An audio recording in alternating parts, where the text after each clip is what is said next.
Vai jūs atpazīstat šo meiteni, vai ir kāds ar mani šeit tik ilgi, kas atpazīst šo meiteni?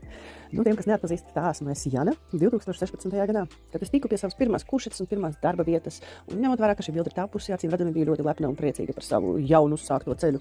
Tātad pirmā bildīte. Man, godīgi sakot, asinis tek pa acīm ārā, es būšu atklāta. Pirmā bilde ir mans eksāmena darbs, pateicoties kuram es ieguvu permanenta make-up certifikātu un kļuvu par certificētu speciālistu. Tātad jā, šis bija eksāmena darbs, kuru veiksmīgi pieņēma un attiecīgi izsniedza man dokumentus.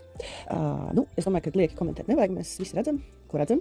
Tikko kā es pabeidzu skolu, es nesos uz mājām ar savu mākslīgo ādu zobos un sapratu, ka es gribu taisīt matiņu tehniku. Es redzēju, ka ārzemju meistari jau pasākuši šo tehniku praktizēt, un man viņa ļoti iepatikās, un es nolēmu, ka es arī gribu to darīt. Un pašmācības ceļā, matiņu pa matiņam, es zīmēju, darbojos, un es teikšu, man arī patika mani rezultāti. Bet kaut kas notika ar laiku, un es kāpēc man tā matiņu tehnika sāka atturēt un tik ļoti neinteresēt, un kaut kā sāku pamanīt tajā brīdī populārās ombra uzeces, un man likās, ka jā, tas ir tas, ko es gribu darīt. Es gribu taisīt ombra pudra uzeces. Un tad es nolēmu, ka man ir jātīsta tieši pudra tehnika. Nes kāpēc es viņā ieķēros, un man viņa patika, un tad es nolēmu, ka tas ir tas, pie kā es strādāšu. Un, kā redzat šajā bildē, šie ir mani pirmie mēģinājumi atkāpties no matiņiem un atkāpties no pildītajām uzecīm un sākt veidot pudra tehnikā uzeces. Un tas bija laiks un periods, kad es daudz un dikti braukāju par dažādām meistarklasēm, skatījos citu meistaru darbus un tehnikas, kā viņi strādā, kā viņi redz, ko viņi piedāvā.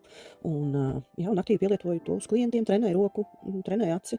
Un ceļš bija tiešām, ceļš nebija īss, viņš bija diezgan garš un piesātināts ar, kā jau daudz meistari zina, daudz negulētām naktīm, bilžu analizēšanām, nemitīgu nemieru un deksmi mēģināt vēl un attīstīt cik vien iespējams, jo galvā ir viena bildīte, un tu gribi to bildīti realizēt dzīvē uz cilvēku, uz viņu pieres, uz viņu uzacīm.